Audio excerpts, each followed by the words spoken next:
It was the fall of 2020 when I decided to take some time off from the chaos of life. The world was shutting down due to COVID-19, and while everyone else was trapped in their homes, I figured it was the perfect time to get away from it all. I packed my gear and headed to a remote campsite in the Colorado Rockies, hoping for some peace and solitude. Little did I know my solitude would soon be shattered.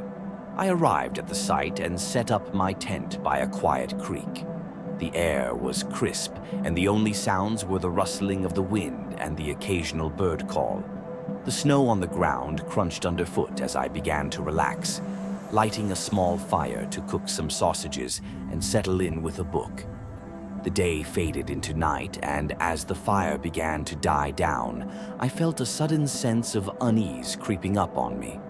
I pulled out my phone, mostly to check the time, when I noticed a text from an unknown number. My stomach dropped. It had been a while since I received any threatening messages, but I had a feeling that this was the beginning of something bad. The first text read, "How's the camping going, buddy?" It was followed by a second message, "It's beautiful out here." The third one said, "I see why you came up here." My heart skipped a beat. This wasn't just a random text. It was as if the person was watching me.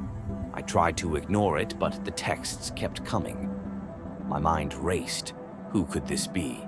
How did they know where I was? The messages continued, each one making my skin crawl. I went on high alert, scanning my surroundings, but all I could see were the shadows of trees and the faint glow of my dying campfire. In a panic, I pulled out my handgun, something I had never thought I'd use. The texts kept coming, and the unease turned into pure terror when I heard footsteps outside my tent. Someone was out there, close enough that I could almost feel their breath. My heart raced as the footsteps stopped just inches from the entrance to my tent.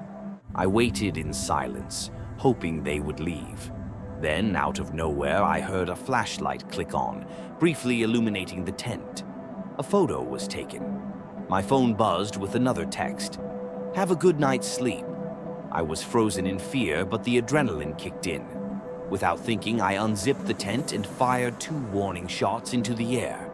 The sound of footsteps running away in the snow echoed through the night. Whoever had been stalking me had been scared off.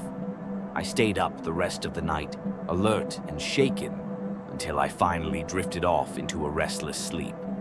When the morning sun broke through the trees, I was relieved to find that whoever had been texting me, harassing me, and stalking me had backed off.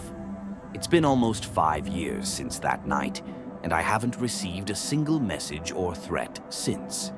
But I'll never forget how close I came to something much worse. That night, my life could have turned out very differently if I hadn't been prepared.